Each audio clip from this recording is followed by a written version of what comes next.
एक और Iranian worship Sri Lanka से पोर्ट कॉल मांग रही है, यानी कि वो श्रीलंका के पोर्ट्स पर डॉक करने की परमिशन मांग रही है। श्रीलंका दुविधा में है कि किया क्या जाए, और दुविधा में भारत भी है कि कहा क्या जाए। नमस्कार, मैं हूं दीपक मुनि और आप हैं मेरे साथ है टीवी पर। तो कल आपने देखा कि कैसे यूएस सबमरीन ने एक ईरानियन फ्रिगेट IRIS डेना को टॉर्पीडो मारकर डुबा दिया। ये वॉरशिप भारत के विशाखापट्टनम में एक्सरसाइज मिलन में शामिल होने आई थी। 130 क्रू मेंबर्स थे, 87 मारे गए। भारत में एक्सरसाइज मिलन 16 से 25 फरवरी तक चली। इस दौरान इस शिप के सेलर्स और क्रू विशाखापट्टनम में मार्चिंग करते हुए भी देखे गए। फिर 25 को इस कार्यक्रम के समापन के बाद यह शिप विशाखापट्टनम कोस्ट को छोड़ती है। 28 को यूएस ईरान का वॉर शुरू हो जाता है। 130 सेलर्स को लेकर यह शिप श्रीलंका को पास ही कर रही होती है कि यूएस की एक न्यूक्लियर सबमरीन इसे आकर हिट कर देती है। यह शिप उस वक्त श्रीलंका के साउथ में 19 नॉटिकल माइल्स पर सेल कर रही थी। भारत का एक्सक्लूसिव इकोनॉमिक जोन यानी कि 200 किलोमीटर की रेंज से काफी बाहर थी, इंटरनेशनल वाटर्स में थी जिस वक्त इसको हिट किया गया। यूएस सेंट्रल कमांड ने इसकी वीडियो भी रिलीज की।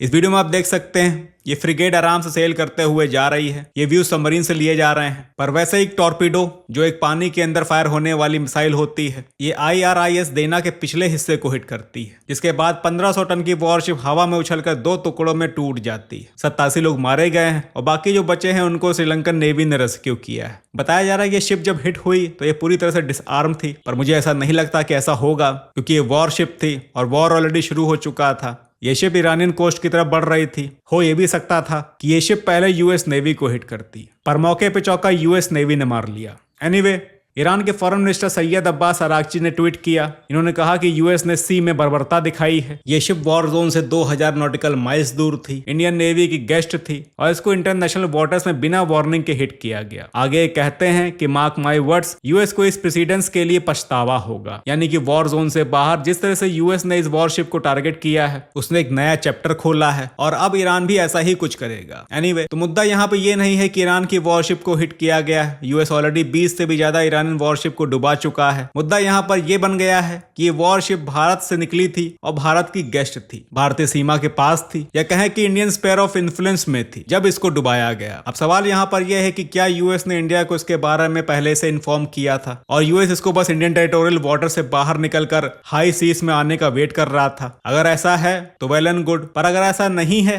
तो ये हमारे लिए चिंता वाली बात है। देखिए, ऑफ कोर्स ये इंसिडेंट इंटरनेशनल वाटर्स में हुआ है, लीगली भारत की कोई जिम्मेदारी नहीं बनती है। एक्सरसाइज मिलन वॉर से पहले शुरू हुई थी और वॉर से पहले ही खत्म हो गई। 1 हफ्ता हो चुका था इस फ्रिगेट को इंडियन कोस्ट को छोड़े हुए, इसलिए टेक्निकली इंडिया की यहाँ पर कोई भी जिम्मेदारी नहीं है। पर फिर भी सवाल यहाँ पर यह है कि अगर यूएस इसको हाई सीज में आने का वेट कर रहा था तो थोड़ा और वेट क्यों नहीं कर सकता था, ताकि इंडियन ओशन में दूर इंडियन स्फीयर ऑफ इन्फ्लुएंस से बाहर हो जाती। पर यूएस ने ऐसा नहीं किया। हम खुद को गार्जियन ऑफ इंडियन ओशन बोलते हैं, भले इस वॉर में हमारा कोई लेना देना नहीं है, पर मुझे यहाँ पर ऐसा लगा कि यूएस ने इंडिया के इसी पोस्चर को चैलेंज किया, ये दिखाने और जताने के लिए कि रीजनल डोमिनेंस किसी का भी हो पर ग्लोबल डोमिनेंस यूएसए का ही है। अब देखिए, एक बात तो साफ है कि ये वॉर इंडियन ओशन तक आ चुका है। भारत के लिए ऐसे चैलेंजेस और हो सकता है इससे भी और गंभीर चैलेंजेस सामने आएंगे। हम भले ही इस वॉर में न्यूट्रल हैं, पर जो ये इंसिडेंट हुआ है इसको कई पर्सपेक्टिव से देखे जाने की जरूरत है। पहला तो ये यूएस का चैलेंज वाला एंगल हो गया। चलिए, ये कोई बड़ी बात नहीं है। ऐसे केस में इंडिया क्या, चाइना और रशिया भी कोई रिस्पॉन्स नहीं करते। After all incident open waters में हुआ है। पर हमारे लिए यहाँ पर चैलेंज अब ये है कि हमें अपने एसेट्स को लेकर ज्यादा विजिल रहना होगा।